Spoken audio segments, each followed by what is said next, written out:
नमस्कार, जोहार किसान भाई बहनों। आज हम लोग कृषि विज्ञान केंद्र मोराबादी रांची में उपस्थित हैं। हमारे साथ पौध सुरक्षा कीट विशेषज्ञ डॉक्टर राजेश कुमार सर हमारे साथ हैं। तो आज हम लोग चर्चा करेंगे अरहर फसल में उकठा रोग प्रबंधन के बारे में। किसान भाई जोहार। हम लोग देख रहे हैं कि अभी जो खरीफ का मौसम है उसमें बहुत बड़े क्षेत्रफल पे दलहनी फसल की खेती अगर होती है, उसमें सबसे प्रमुख अगर फसल है तो वो है अरहर। और अरहर में सबसे ज़्यादा जो समस्या यहाँ पर हम लोग देखते हैं कि फल फूल देने के समय जो पौधे आते हैं उसमें जो है वो धीरे धीरे पौधा सूख जाता है, मरने लगता है। तो यह जो है वो हम देखते हैं कि ये मेनली उकठा बीमारी की वजह से होता है। और उकठा बीमारी जो है ये दो तरह से हम लोग देखते हैं कि इसका इस क्षेत्र में काफ़ी आक्रमण है। एक हम लोग बोलते हैं फ्यूजेरियल, यानी फफूंद के द्वारा ये मरता है पौधा, और दूसरा है जीवाणु के द्वारा मरता है। तो ये दोनों परिस्थिति जो है झारखंड में मोर और लेस हम लोग देखते हैं कि फफूंद का जो है फ्यूजेरियल जो है वो विल्टिंग ज़्यादा है।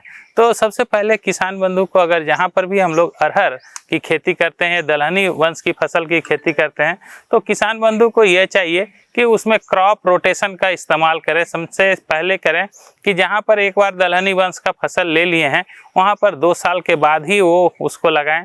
या उसमें जो है सोलेनेसी वंश, जिसमें ज़्यादा हम लोग देखते हैं कि आलू टमाटर बैगन मिर्चा लगता है, उस खेत में भी न लगाना चाहिए। एक तो ये कर सकते हैं।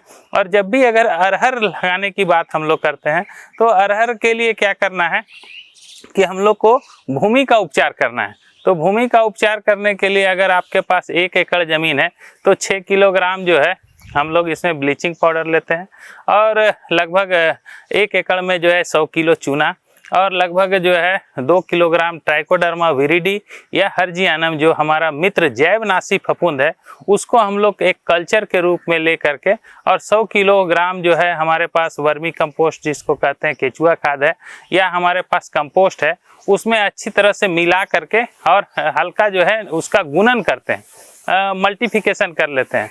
जब वो गुणन हो जाता है, मल्टीफिकेशन हो जाता है, वहाँ पर 10 से 15 दिन जो है वो पूरा का पूरा जो है वो देखेंगे कि बीच बीच में उसको चर्निंग करना पड़ता है, तोड़ करके मिला देते हैं।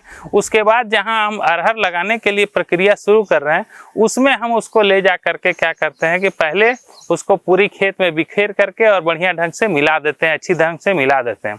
अगर ये चीज़ अगर किसान भाई कर लेते हैं तो जो फ्यूजेरियल बिल्ट है, इसके बाद जब अरहर की हम लोग सोइंग करते हैं तो फ्यूजेरियल बिल्ट की संभावना बहुत कम हो जाती है, नगण्य हो जाती है। खाली ये ध्यान रखना है कि किसी भी परिस्थिति में जल जमाव नहीं हो। अगर खेत में जल जमाव हुआ तो यह बीमारी जो है बहुत उग्र जो है रूप धारण कर लेती है और खड़ी फसल को काफ़ी नुकसान पहुंचाती है। तो विल्टिंग हम समझते हैं पूरे झारखंड में सबसे ज़्यादा जो है समस्या है। अगर मान लीजिए कि किसी कारणवश जो है किसान बंधु शुरुआती वो अपना व्यवस्था नहीं किए और फसल में जो है यह समस्या आ गई, तो इसके लिए हम लोग उनको जो है किसानों को सजेस्ट करते हैं कि आपके पास जो है अगर ब्लू कॉपर है तो 3 ग्राम ब्लू कॉपर, और साथ में हम लोग देखते हैं कि स्ट्रेप्टोमाइसिलिन जो है, यानी जो है हम लोग देखते हैं कि बाज़ार में क्रोसिन एजी आता है, उस अगर दोनों दवा है तो ब्लू कॉपर 3 ग्राम, और आपका 30 लीटर पानी में जो है 6 ग्राम आपका जो क्रोसिन एजी है उसको बढ़िया ढंग से मिला करके उसके जो रूट जोन एरिया है, रूट जोन कहने का मतलब उसका जड़ जहाँ तक जो है फैला हुआ है उसको बढ़िया ढंग से भिजा देते हैं, तर कर देते हैं। तो उससे क्या होगा कि आपका जो है ये समस्या रुक सकता है। तो कुछ हद तक जो है किसान बंधु को ये कोशिश करना चाहिए। अगर कोई किसान बंधु अगर मान लीजिए कि हल्दी का खेती करते हैं या अदरक का खेती करते हैं तो उसको अगर इंटर क्रॉप में अगर इसका व्यवहार करते हैं तो हल्दी का खेती वाले जो क्षेत्रफल है उससे हो करके अगर उसका पानी अरहर में जाता है तो यह समस्या कुछ हद तक जो है वो कम हो सकती है। तो इस तमाम तरह के अगर प्रबंधन का कार्य अगर किसान बंधु करें तो निश्चित रूप से हम लोग देखते हैं कि उकठा बीमारी से अपनी फसल को सुरक्षा दे सकते हैं और काफ़ी अच्छा उत्पादन ले सकते हैं।